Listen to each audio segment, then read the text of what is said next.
And there's more controversy on Capitol Hill, this one in regards to a social media post from a conservative columnist. Matt Walsh posted a thread yesterday condemning Vanderbilt University Medical Center's transgender health clinic.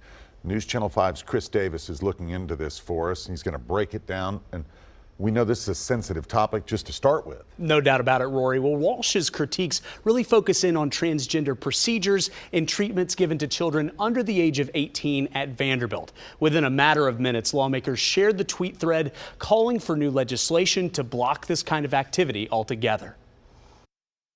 There are aspects about what I saw that concern me. Representative Ryan Williams of Cookeville is among a growing number of Tennessee Republicans, including House and Senate leadership, calling for new legislation that would block transgender-related procedures for minors in Tennessee.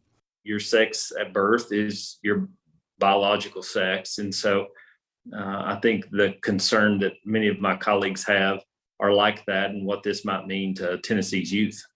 While Democrats say they will fight against any proposals that harm the trans community.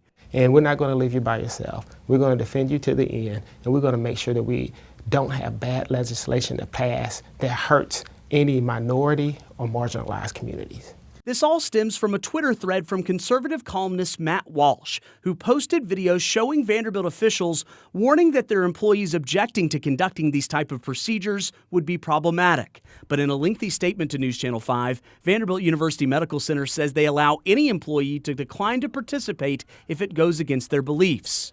They added, "We have been and will continue to be committed to providing family-centered care to all adolescents in compliance with state law and in line with professional practice standards and guidance. VUMC requires parental consent to treat a minor patient who is to be seen for issues related to transgender care and never refuses parental involvement in the care of transgender youth who are under age 18.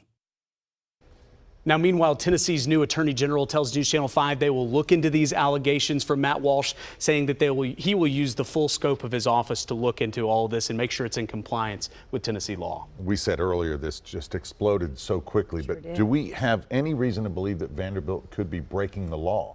That's the big question, obviously, Rory. As far as we can tell, there's nothing illegal within Tennessee law for that kind of treatment as it stands. But however, last year in the state legislature, lawmakers did pass a law that prohibits that type of procedures done for anybody that's prepubescent. So I guess the question will be for the investigation is, was there anybody that falls under that type of category? All right. Thanks, Chris.